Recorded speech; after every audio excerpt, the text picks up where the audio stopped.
যখন ভারতের সেরা প্রতিষ্ঠানগুলোর নেতৃত্ব দেওয়ার কথা আসে, বাঙালিরা সেখানে সবার থেকে এগিয়ে। শিক্ষার পূর্ণভূমিতে আইআইটি খড়গপুর, দিল্লি এবং বিএইচইউ এর নেতৃত্বে আছেন যথাক্রমে সুমন চক্রবর্তী, রঞ্জন ব্যানার্জি এবং অমিত পাত্র। ম্যানেজমেন্টে আমরা পেয়েছি অশোক ব্যানার্জিকে আইআইএম উদয়পুরে, দেবাশিস চ্যাটার্জিকে আইআইএম কোঝিকোড়ে এবং আইআইএম শিলংয়ের গভর্নিং বোর্ডেও রয়েছে বাংলার উজ্জ্বল উপস্থিতি।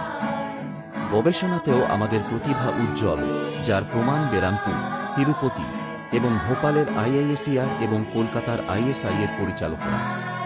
এবং তালিকাটি এখানেই শেষ নয়। এনআইটি জামশেদপুর, শিলচর, আগরতলা এবং বিশ্বভারতী, এইমস ভুবনেশ্বর এবং গোরখপুর হোক বা জিওলজিক্যাল সার্ভে অফ ইন্ডিয়া এবং জুলজিক্যাল সার্ভে অফ ইন্ডিয়া।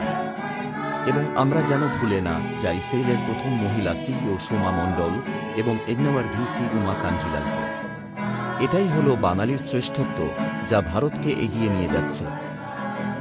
আপনারাও যদি আজকের এই প্রখ্যাত বাঙালিদের ভারতের নেতৃত্বে থাকার উপর গর্বিত হন, তাহলে এই ভিডিওটি যত বেশি সম্ভব শেয়ার করুন এবং ভবিষ্যতে এমন আরও ভিডিও দেখতে আমার চ্যানেলটি সাবস্ক্রাইব করতে ভুলবেন না।